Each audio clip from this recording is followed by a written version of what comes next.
Praise the Lord. परमेश्वर का धन्यवाद करते हैं।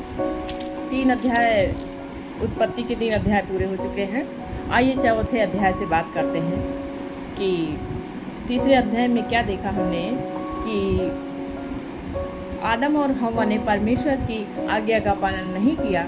इस कारण परमेश्वर ने उन्हें अदन की वाटिका से अलग कर दिया, पृथ्वी पर भेज दिया। आइए चौथे अध्याय में बात करते हैं। जब आदम अपनी पत्नी हव्वा के पास गया, तब उसने गर्भवती होकर केन को जन्म दिया और कहा, मैंने यहोवा की सहायता से एक पुरुष पाया है। फिर उसने उसके भाई हाबिल को भी जन्म दिया। हाबिल भेड़ बकरियों का चरवाहा बन गया, परंतु केन भूमि पर खेती करने वाला किसान बना। जब ये पृथ्वी पर आए तब इनके जीवन में पाप आ गया। जब उन्होंने फल खा लिया तब इनके जीवन में पाप आ गया। इसके बाद अब पाप चालू हो गया। देखिए, इन लोगों ने वहाँ पर जब अदन की वाटिका में थे तब ये आत्मिक हुआ करते थे, तो उनके जीवन में उनके अंदर कोई पाप नहीं था। जैसे ही उन्होंने फल खाया और उनके अंदर पाप आ गया, फिर परमेश्वर ने इन्हें निकाल दिया, अदन की वाटिका से बाहर कर दिया। तब इनके जीवन में पाप आया। तब वो दोनों स्त्री पुरुष आदम हव्वा मिले और हव्वा गर्भवती हुई। उनके द्वारा केन नामक और हाबिल नामक 2 बच्चे आए, दोनों लड़के। अब केन क्या हाबिल के यहोवा की सहायता से एक पुरुष पाया। फिर उसने एक उसके भाई हाबिल को जन्म दिया। हाबिल भेड़ बकरियों का चरवाहा बना। हाबिल भेड़ बकरियों को चराता था, जानवरों को चराता था। और कैन अपनी भूमि की खेती मतलब किसान बना। वो किसानी करता था। कुछ दिनों के पश्चात कैन यहोवा के पास भूमि की उपज में से कुछ भेंट ले आया। जब हम परमेश्वर से प्रेम करते हैं तो हमें परमेश्वर को भी हमें कुछ ना कुछ देना होता है। परमेश्वर को हम 10वां अंश दे सकते हैं। तो इसी तरह वहाँ उस समय भी परमेश्वर के लिए केन कुछ ले आया। देखिए,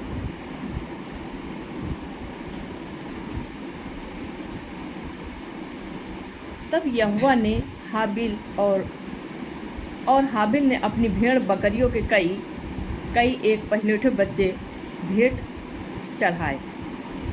तीसरा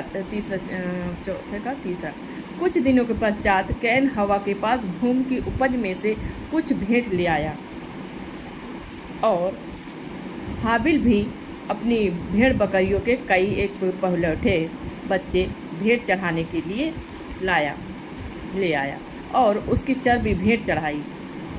तब यहोवा ने हाबिल और उसकी भेंट को ग्रहण किया, परंतु केन और उसकी भेंट को उसने ग्रहण नहीं किया। अब बताइए, हाबिल की भेंट को परमेश्वर ने ग्रहण कर लिया, लेकिन केन की भेंट को परमेश्वर ने नहीं ग्रहण किया, क्योंकि वो कुछ लाया था, कुछ में से अपनी उपज में से कुछ लाया था, सोच कर ही लाया था। इसलिए परमेश्वर ने उसकी भेंट को स्वीकार नहीं किया। परंतु कैन उसकी भेंट को उसने ग्रहण नहीं किया। तब कैन अति क्रोधित हुआ। अब देखिए, उसको पहले तो ईर्ष्या रखता था, अपने भाई से ईर्ष्या रखता था। इसके बाद उसको क्रोध आ गया। अब यहाँ से पाप चालू हो गया। फिर क्या हुआ? तब यहोवा ने केन से कहा,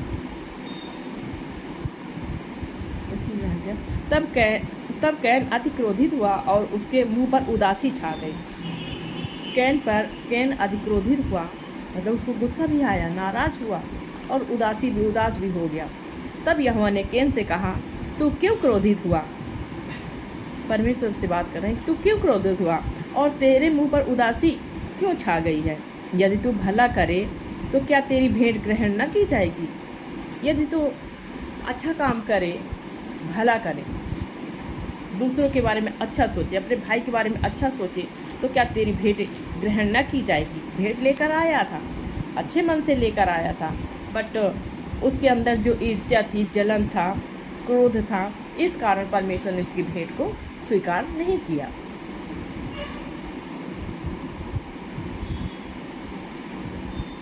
और यदि तू भला करे तो पाप द्वार पर छिपा रहता है। क्या लिखा है? तब यहोवा ने कैन से कहा, तू क्यों क्रोधित हुआ और तेरे मुंह पर उदासी क्यों छा गई? यदि तू भला करे तो तेरी भेंट ग्रहण न की जाएगी, यदि तू भला न करे तो पाप द्वार पर छिपा रहता है और उसकी लालसा तेरी ओर होगी और तुझे उस पर प्रभुता करनी है। यदि तू भला ना करे तो शैतान हमारे आसपास ही होता है। जैसे कि एक तरफ परमेश्वर होते हैं, एक तरफ शैतान भी खड़ा होता है कि कब तुम गलती करो तो मैं तुम्हें कब फाड़ खाऊं, कब मैं तुझ पर झपट्टा मार दूं, ऐसा शैतान चाहता है। अगर आप अच्छे काम करेंगे, भले काम करेंगे, तो परमेश्वर आपके साथ होता है। तब कैन ने अपने भाई हाबिल से कुछ कहा और जब वो मैदान में थे, तब कैन ने अपने भाई हाबिल पर चढ़कर उसे उधर घात किया।